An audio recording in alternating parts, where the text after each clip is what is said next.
빅데이터로 인터넷에서 화제가 되고 있는 이슈를 살펴보는 시간입니다. 이슈 이수다. 빅데이터를 읽어주는 남자 김덕진 미래사회 IT연구소 소장 스튜디오에 나와 계십니다. 안녕하세요. 안녕하세요. 김덕진입니다. 네, 한 주간의 이슈 네. 어떤 게 뽑혔습니까? 네, 역시 이번 주는 뭐 저희가 지난 시간에도 특집을 했지만 네. 사회 분야의 피해 복구라는 키워드에서부터 좀 시작을 해야 될 것 같아요. 네. 지난 8일부터 내린 집중호우로 인해서 수도권, 충청, 강원권 등에 큰 피해가 났는데 그리고 나서도 또 15일 오후 늦게부터 수도권, 충청권 등 중부 지역으로도 시작해서 비가 내렸죠. 그래서 남부 지역에도 계속 내릴 것으로 예고됐었고 그러다 보니까 계속 최근에 이제 계속된 폭우로 지방이 약화된 상태에서 다시 비가 내리면서 산사태 등의 추가 피해가 우려되고 있는 상황이 계속 좀 진행이 되고 있는 것이고요. 네. 특히나 이제 우리는 이제 수도권 쪽에 모든 뉴스가 많이 집중되고 있지만 그 외에 남부지방 같은 경우에도 계속 비로 인해서 좀 피해를 보는 이런 상황들이 진행이 된 것 같습니다.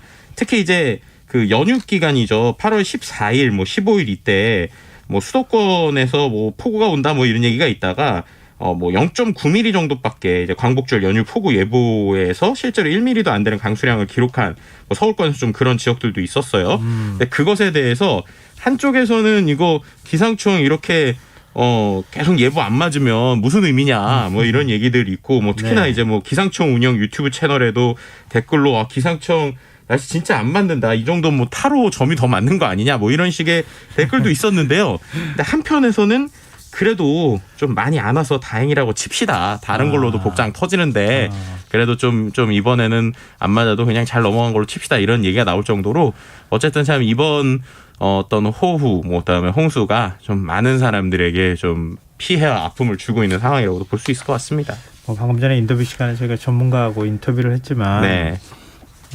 기상청 예보관들은 맞힌 것만 생각하고 네. 우린 틀린 것만 생각하는 거 아닐까 이런 생각이 좀 드네요. 그러니까요. 자, 2위 주제는 어떤 분야에서 나왔습니까? 오랜만에 IT 과학 분야가 2위까지 올라와서 이렇게 반가워서요. 제가 IT만 나오면 신납니다. 네. 키워드가 일단 광복절 키워드고요. 혹시 광복절 되거나 이런 행사 때 되면 포털 사이트들 네. 로고 조금씩 바뀌시는 거 보셨어요? 네네. 네. 신문사나 언론사들도 다 많이 바꾸던데. 그렇죠. 이제 그거에 약간 원조격이라고 할 수 있는데 구글에서 구글 두들이라고 표현하거든요. 그래서 이제 그 특별한 기념일이나 사건 또는 이제 소재로 검색 엔진 메인의 이제 이미지를 바꾸게 되는데 이번 광복절에도 구글을 포함한 다양한 포털 사이트의 이미지도 많이 바뀌었고요. 특히 이번에 또 구글 같은 경우에는 광복절을 검색하면요. 검색어 자체, 그러니까 우리가 광복절 검색하면 이제 나오는 거 있잖아요. 예. 거기에다가 이제 광복절을 축하하는 폭죽 이런 것들의 애니메이션 효과들도 좀 넣게 됐어요. 네. 그러다 보니까 확실히 구글이 국내를 좀 많이 신경 쓴다는 게 느껴지는 게 다른 나라에 비해서 예. 특히 우리나라에 이런 여러 가지 이벤트가 있을 때 이미지를 많이 바꾸거든요.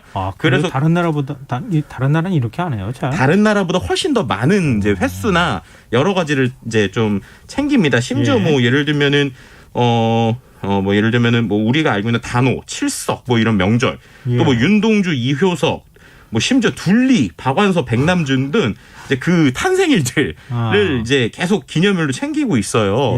한글날 국경일도 챙기는데 이게 왜 이렇게 챙길까라고 할 때 많은 사람들 분석 중에 일단 첫 번째로는 그 디자인을 하는 메인 디자이너가 한국계라고 해요. 한국계 미국인이셔가지고. 구글 본사에. 네네네. 그래서 그래서 그런다라는 설이 하나 있고 두 번째는 전 세계 포털 점유율로 봤을 때 우리나라처럼 국내 포털이 이렇게 계속 강력한 나라가 전 세계에 좀 별로 없기 때문에 한국 사람들에게 더 어필하기 위해서 아닌가 이렇게 치지만 어쨌든 우리의 광복절을 이런 미국 사이트에서도 홍보해주고 또 이제 알려준다라는 건 상당히 기분 좋은 일 같고요.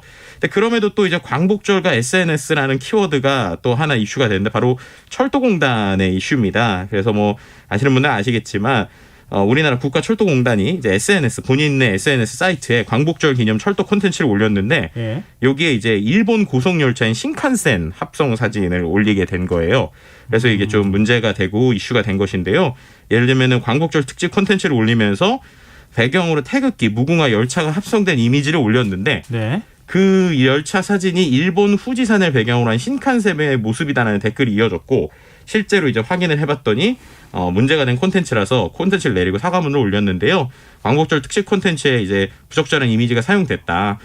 자긍심 높은 철도 문화를 만들어야 될 책임이 있는 기관에서 부적절한 사진을 이용해서 이제 변명의 여지가 없다라고 얘기했고요. SNS 업무 용역 마천 업체가 실추한 것이다라고 얘기했는 뭐 사과했던 이런 모습들이 좀 화제가 되기도 했습니다. 이거 실수라고 볼 수 있을까요? 우리나라 열차와 일본 열차를 구분하지 못하는 건 좀 문제가 있는 것 같은데요. 그러니까요. 자, IT 분야에서 또 다른 키워드 있다면서요? 네, 뭐 이제 스마트폰 좋아하시는 분들은 좀 관심 갖고 지켜보신 뉴스일 텐데요. 네. 그 사전 예약이라고 하는 키워드가 또 나왔어요. 그러니까 삼성전자의 이제 플래그십 모델이죠. 갤럭시 Z, 그러니까 갤럭시 Z 폴드 4, 플립 4가 이제 새로 나오는 것인데요. 뭐 아시겠지만 우리가 접는 폰이라고 하는 것들이 예전에는 일부 사람들의 어떤 전유물 같은 거였잖아요. 그리고 네네. 초창기에 맨 처음에 나왔을 때는 또 이게 좀 어떻게 보면 품질 문제 뭐 이런 것 때문에 이제 논란이 되기도 했었는데 힌지라고 해서 이렇게 접히는 부분의 문제 뭐 이런 거 있었잖아요. 네. 근데 그게 이제 최근 모델이 그 Z 폴드 Z 플립 3, 그러니까 세 번째 버전부터 좀 많은 사람에게 대중화됐었어요. 그래서 이제 플립 같은 경우에도 뭐 한 달 만에 국내 판매량 100만 대 정도가 돌파했었는데 이런 기세를 몰아서 삼성에서 아예 이런 폴드나 플립처럼 접히는 스마트폰을 대중화시키겠다라고 하는 게 이번에 목표를 갖고 26일 출시를 앞두고 있고요. 그래서 최근에 언팩 행사를 진행해서 그들이 가지고 있었던 뭐 여러 가지 단점들, 뭐 예를 들면 무거웠던 걸 좀 가볍게 하거나 아니면 좀 더 강화시키거나라고 해서 뭐 전체적인 모습이 많이 바뀌었다기보다는 좀 개선된 버전으로 좀 만들었다고 볼 수 있을 것 같고요. 특히 이제 삼성에서 이번에 좀 중시하는 건 지금까지 이러한 모델들이 뭐 많이 팔려도 아시아 시장에서 좀 많이 팔렸는데 미국 시장을 그렇게 어떻게 보면 미국 시장에서 흥행을 좀 하지 못했어요. 왜냐하면 기본적으로 미국은 아이폰이라고 하는 게 있고 또 우리가 바형이라서 기존에 있었던 스마트폰 모양을 좀 선호하는 그런 게 있는데 네. 이번에는 미국에 상당히 처음부터 뭐 언팩 행사 때부터 다양한 프로모션이나 뭐 BTS를 활용하는 이렇게 하면서 이번에는 좀 미국에서도 이런 그 모양이 다른 스마트폰을 밀어보겠다라고 하는 여러 가지 상황을 좀 보이고 있고요. 뭐 지금 일단은 기본적으로는 삼성전자의 이런 폰을 좋아하시는 분들 같은 경우한테는 반응이 좋은 상황이고 이제 향후 어떻게 될지는 좀 더 지켜봐야 될 것 같습니다. 근데 이제 한 가지 또 흥미로운 거는 네. 최근에 중국 스마트폰 회사들이 이렇게 삼성이나 아이폰, 그러니까 애플이 뭔가 신제품 출시를 할 때 전날이나 다음 날에 일부러 전략적으로 자기네 회사의 어떤 신제품도 발표를 해요.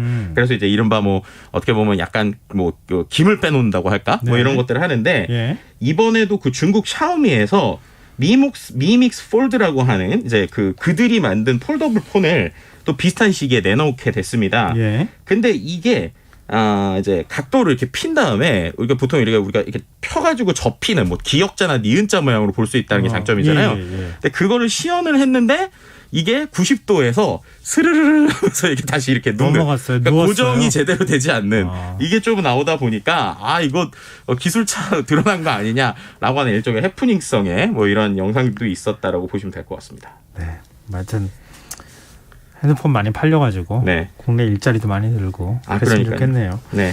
자, 3위 주제도 살펴볼까요? 네, 3위는 문화 키워드고요. 이 역시도 키워드가 광복절인데 광복절에 있었던 문화 행사 관련 이야기입니다. 일단은 코로나19 이후에 첫 보신각 타종 행사가 있었죠. 코로나19로 중단되고 축소됐었던 광복절 타종 행사가 3년 만에 보신각에서 열린 건데요. 실제로 이제 곳곳에서 다채로운 행사가 있었고 이제 태극기를 든 시민들이 만세를 외치면서 행진을 해서 700m를 가서 종로 보신각에서 정오에 가까워져서 이제 종소리가 가득 울려 퍼졌습니다. 순국선열을 기리기 위한 광복 77주년 행사로 타종 행사가 보신각에서 열렸고요.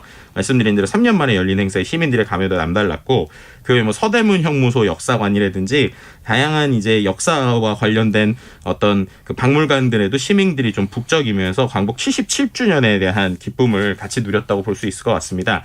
그리고 또 이제 광복절과 관련돼서 나온 키워드 중에 하나는 콘서트인데요. 네. 이제 이른바 Z세대 아이콘이라고 불리는 빌리 아일리시라고 하는 가수가 있어요. 네. 전 세계적으로 이제 상당히 히트를 치고 있는 가수인데 이 가수가 2018년에도 광복절에 이제 우리나라에 와서 공연을 했는데 이번에 다시 광복절에 두 번째 내한 공연을 한 겁니다.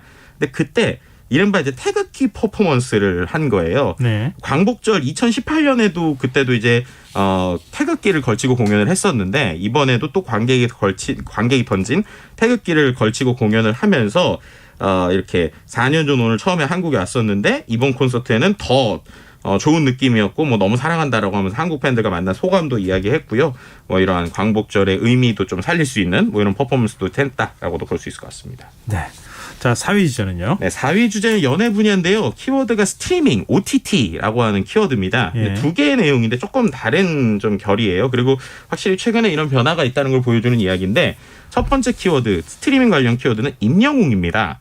임영웅이요? 네, 우리가 알고 있는 임영웅 가수인데요. 임영웅 씨가 최근에 콘서트를 이제 여러 번 했어요. 근데 예. 할 때마다 계속 티켓이 매진되고 막 이런 사태가 있었는데 티빙이라고 하는 OTT에서 임영웅 씨의 콘서트 그 라이브 중계를 진행을 했었어요. 예. 근데 그 라이브 중계를 하기 전에 어떻게 보면 OTT를 대부분 그 가입하시는 분 20, 30대가 많잖아요. 예. 근데 그 임영웅 씨의 팬이 5, 60대 애들이 많지 않습니까? 그래서 5, 60대 분들한테 이 티빙에서만 독점으로 이제 라이브 공연을 하니까 가입하세요라고 이제 영상을 만들고 심지어 그 티빙 가입하는 방법에 대한 영상을 만들었거든요. 근데 그 영상 가입하는 방법 영상이 6만 3천 번 이상 그 뷰스가 나왔고 예. 댓글이 3만 6천 개 이상 달렸어요.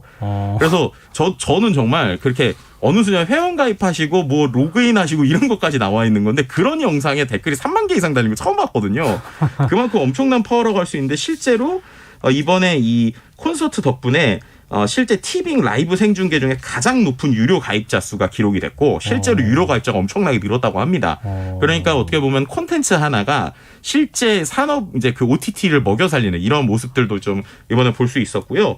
또 반대로 쿠팡 플레이라고 하는 OTT가 최근에 또 나오잖아요. 근데 네. 그 쿠팡 플레이에서 안나라고 하는 드라마를 이제 냈었는데 네. 그 오리지널 시리즈 안나의 편집 문제를 두고 지금 감독과 일부 스태프 그리고 쿠팡 플레이가 대립 중이다라는 뉴스가 나온 거예요.